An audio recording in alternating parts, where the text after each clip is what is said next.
Okay, so look, we're sitting here running our lights, and remember, I showed you all, this is a map, a grid, that what we make to get all these lights ran, but you can kind of see where these two lasers run concurrent here and intersect.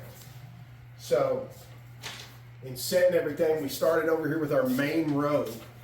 We were supposed to be 4 feet off the wall and 4 feet off the wall. And then we started up 4 feet with our first one. So we got those measurements, set that laser line to it, and then it was easy to plug in the next two. Then we scooted the laser over here and ran a laser sideways to start getting the rest of all these. So now let's go pop all these holes and look and see what we got. All right, that's it.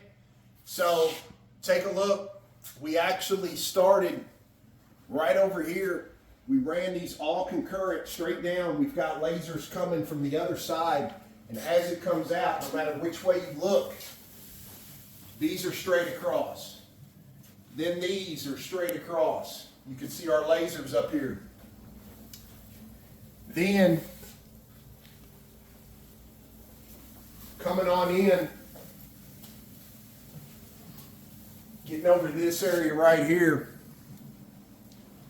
as you turn around and look back, so everything's crossed, we had set an additional laser to each line to make sure that everything is running straight this way as well.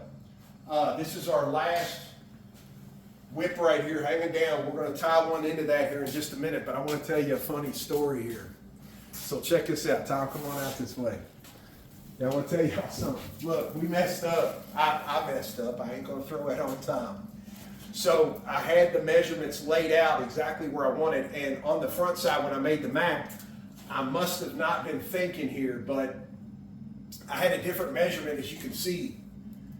And the problem was, when I was standing here earlier before we cut out all the holes, I was starting to look at this area right here. And I knew that we wanted that light in this line, but I knew we wanted it center, if you're standing over here, kind of center as that's coming down. So naturally, I just moved the light, knowing the whip was up there, didn't even realize that I moved it to the middle, exact middle of the joist. Now, that's not a problem. Those halo lights, that is sitting right underneath an I-beam right now. Hugs it tight. The problem was, where I cut the circle, there was not enough room to get my hand in there to reach over and grab that wire. So the box itself, we didn't know, was actually over here, and it was mounted to this joist. So even if I could reach the wire, there's not enough space left to tie that wire to the halo light. So look, come here, check this out. This is where I wish we'd had a mechanic handy, because you know mechanics got they got 4-foot adapters, they got all kinds of stuff at their disposal. I kid you not.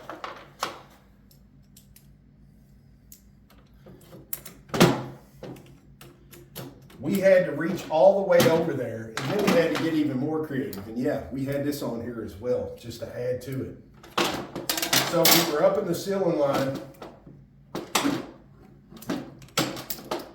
We had this up there. We had this up there, so we could get right above the ceiling line and go out.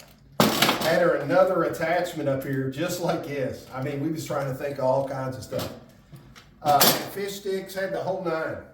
Ended up, as this went in to hit that screw to try to unscrew it, the box was twisted, so it was kind of blocking the screw. So Tom had to shoot a screw up to the I-beam to take this. That screw was sitting right here, so he'd get some leverage with that screw and move the box that way. Then he put his surgical gloves on, and he went up there like this with this attachment.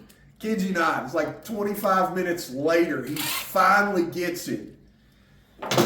And we finally got that halo light up there. Granted, we could have just cut the drywall. We didn't want to cut the drywall. So we were scrambling, trying to find anything that would have reached up there and got that, just to realize that the box itself was actually screwed to the I-beam. So Tom got it. He's the man. Took him about 25 minutes or so, but he got it, so we didn't have to burn a hole up in there and come back and patch and fix it. But anyway, you know, that was our ceiling grid. We got it all wrapped up. And moving forward, we're going to be getting ready to paint soon. So until the next one, see y'all back real soon.